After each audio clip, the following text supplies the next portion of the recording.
I'm going to show you how to quickly print a linoleum block.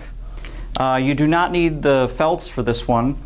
And what we did off camera is we figured out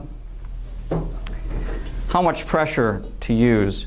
This kind of grabs, you can sort of feel it, it starts to grab, and then it should just travel with it. And again, we're going to have paper on top of this, so it's probably going to be just right. So what we need to do is put this down.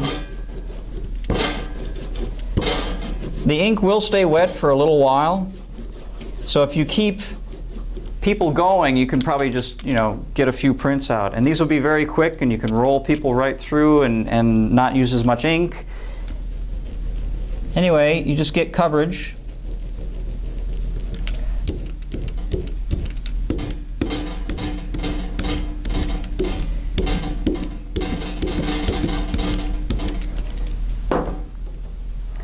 Put your plate down.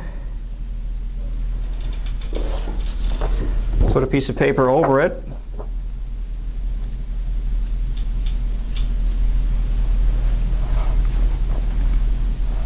And you can kind of coax it through a little bit. Once it starts to grab, it'll go on its own.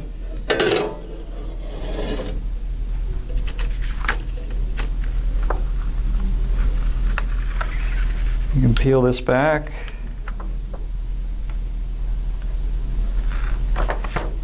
This ink is drying very quickly.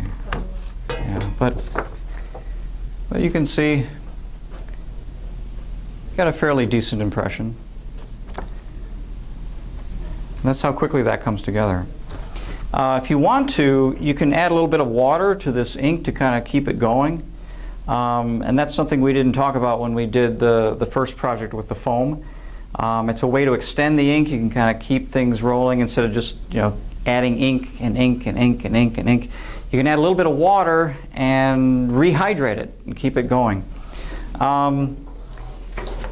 You're probably not going to get absolutely perfect prints, but the idea is we're teaching skills and people will move forward from there. This is a great way to learn project management skills, how to think sequentially.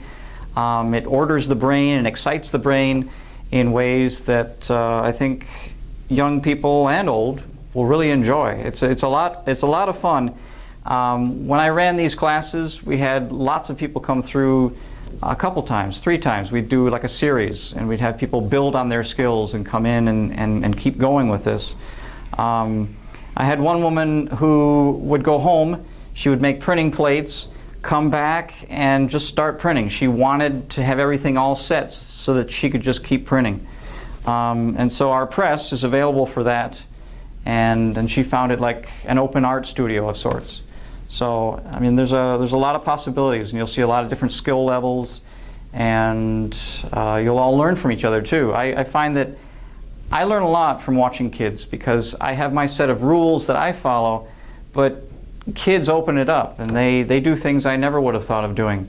And so I sometimes take ideas from them, and vice versa. We're teaching, but we're also learning.